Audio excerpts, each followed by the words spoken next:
சற்றுமுன் வெளியான வானிலை முன்னறிவிப்பின்படி மேற்கு திசை காற்றின் வேக மாறுபாடு காரணமாக தமிழகத்தில் இன்று முதல் அடுத்த 7 நாட்களுக்கு பல்வேறு மாவட்டங்களில் பலத்த காற்றுடன் கூடிய கனமழை பெய்யக்கூடும் என்றும், மேலும் பள்ளி கல்லூரிகளுக்கான விடுமுறை குறித்து முக்கியமான அறிவு ஒன்று வெளியாகியுள்ளது. இதை பத்தி விரிவாக வீடியோல பார்க்க போறோம். வீடியோவை ஸ்கிப் பண்ணாம பாருங்க. வீடியோக்குள்ள போறதுக்கு முன்னாடி இந்த வீடியோக்கு ஒரு லைக் பட்டனை பிரஸ் பண்ணிக்கோங்க. வாங்க வீடியோக்குள்ள போகலாம்.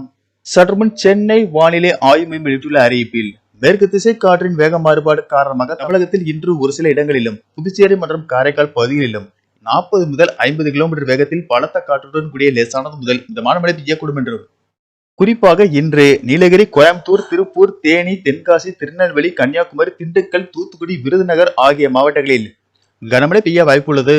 நாளை தமிழகத்தில் ஒரு சில இடங்களிலும் புதுச்சேரி மற்றும் காரைக்கால் பகுதிகளிலும் இடி மின்னலுடன் கூடிய லேசானது முதல் மிதமான மழை பெய்யக்கூடும் என்றும், பலத்த தரைக்காற்று மணிக்கு 40 கிலோமீட்டர் வேகத்தில் வீசக்கூடும்.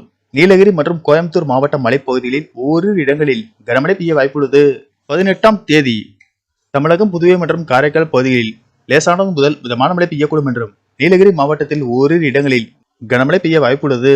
ஜூலை 19 முதல் 22ஆம் தேதி வரை தமிழகம், புதுவை மற்றும் காரைக்கால் பகுதிகளில் லேசானது முதல் மிதமான மழை பெய்யக்கூடும். சென்னை மற்றும் புறநகர் பகுதிகளில் வானம் ஓரளவு மேகமூட்டத்துடன் காணப்படும் என்றும், நகரின் ஒரு சில பகுதிகளில் இடி மின்னலுடன் கூடிய லேசானது முதல் மிதமான மழை பெய்யக்கூடும்.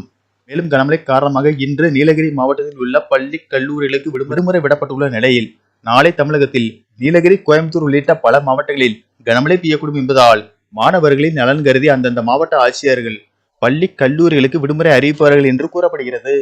நன்றி, வணக்கம்.